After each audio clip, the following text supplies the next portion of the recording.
Last year CGL 2024లో అండి coding డీకోడింగ్లో అడిగిన question ఇది. సో ఈ క్వశ్చన్ చూస్తే in a certain code language silk is return as TIML అన్నారు, insect is return as IOTEDU అని అన్నారు. సో ఇప్పుడు చేంజ్ అనే దానికి కోడ్ కావాలంట. అసలు అవి ఎలా రాశారో ఆలోచించాలండి. చూడండి, వాడు సిల్క్ అనే దానికి కోడ్ ఏమి ఇచ్చారండి, TIML ఇలా ఇచ్చారండి. అలాగే ఇన్సెక్ట్కి ఇచ్చారు కదా, INSECT. సో ఇన్సెక్ట్కి కోడ్ ఏముందండి, IOTEDU. సో ఇప్పుడు వాడు ఏమడుగుతున్నాడండి, చేంజ్కి అడుగుతున్నాడు, CHANGE.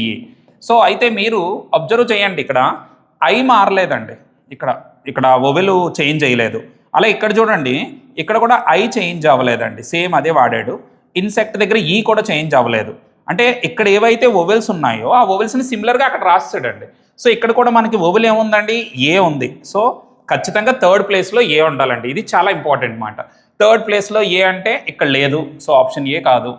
ఇక్కడ కూడా ఏ లేదండి, ఇది కాదు, ఇది కాదు. So option D answer. వెంటనే ఆన్సర్ అయిపోయింది మాట. సో అలా ఆలోచించడానికే మనం ట్రై చేయాలి. సో ఒకవేళ రిమైనింగ్ లాజిక్ ఏం వాడాడంటే ఎస్ తర్వాత లెటర్ T, ఎల్ తర్వాత M, K తర్వాత L, అలాగే N తర్వాత O, S తర్వాత T, C తర్వాత D, T తర్వాత U. సో ఆ విధంగా నెక్స్ట్ లెటర్స్ మనం రాసేయచ్చు కదా. ఇక్కడ మనం Cకి D రాయొచ్చు, Hకి I రాయొచ్చు, ఏ చేంజ్ అవ్వదు, Nకి O, N తర్వాత లెటర్ రాయాలండి, ఎందుకంటే ఇది ఓవెల్ కాదు. G తర్వాత H రాయాలి, మళ్ళీ అది ఓవెల్ కాబట్టి సేమ్. సో అందుకనే మనకి ఎగ్జాక్ట్గా ఆప్షన్ డి ఆన్సర్ అన్నమాట.